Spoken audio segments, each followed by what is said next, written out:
ॐ श्रीगणेशाय नमः। श्रीशारदा सरस्वत्यै नमः।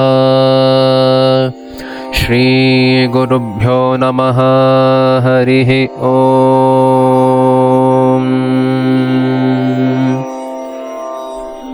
अथ श्रीहरिहरेश्वरगद्यम्।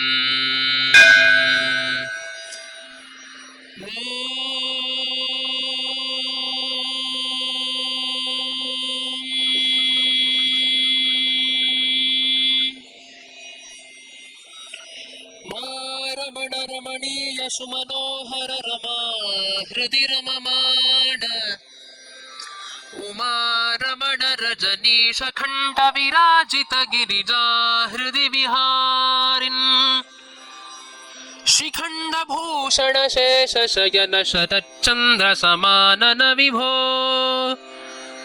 शशिखण्ड भूषण शेषाभरण शशिशेखर शम्भो मारजनक माधव मोहन महिमान्वित मुरारे कुमार जनक कामेश्वरी कामना परिपूरक पुरारे धनपते सकल लोकाधिपते धरणीपते दामोदर निधनपते अखिल शास्त्राधिपते लोकपावनपते निराकार विहगवाहन खविहारिन् वारिविहारिन् असुरान्तक गवीशयान हिमगिरिविहारिन् नागहारिन् त्रिपुरान्तक वैडूर्यमुक्ता माणिक्य नीलवज्र संग्रथित वैजयन्ती विभूषित वासुकी सहित वर सर्पराजालंकृत रुद्राक्षमाला विभूषित महापद्म पाञ्चजन्य कौमोदकी सुदर्शन चक्रहस्ता महात्रिशूलडमरुपिनाकाभयमुद्राहस्त बिल्बगिरिकर्णिकाम्लमन्दारजाजी भृङ्गराजैर्विभूषित नगधर पीताम्बरधर मोहक मोहिनी सुरूपधर मृगधर मृगचर्माम्बरधर शिव चिदम्बर जटाधर अस्मान् सर्वदा पालय पालय विभो अस्मान् सर्वदा पालय पालय विभो अस्मान् सर्वदा पालय पालय विभो।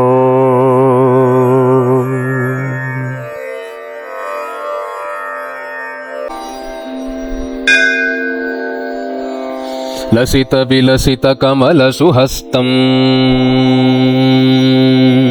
ढं ढं ढं ढण्डमरुगहस्तम् सरिगम पदनी वेणुविलोलम् तकधिमितरिकिटनाट्यविलोलम् पञ्चभूतकृत प्रपञ्चकारकम् पञ्चभूतात्मक निराकारमेकम्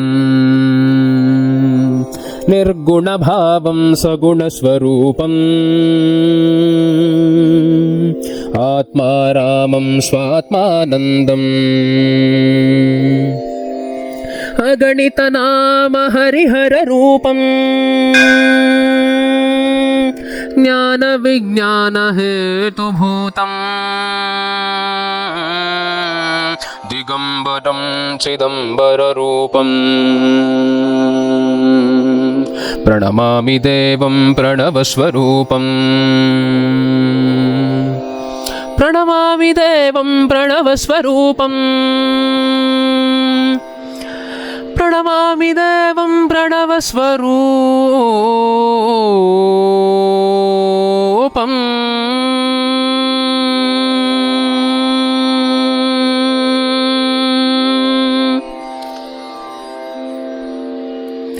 श्रीहरिहरेश्वरार्पणमस्तु हरिः ॐ तत्सत् श्रीकृष्णार्पणमस्तु।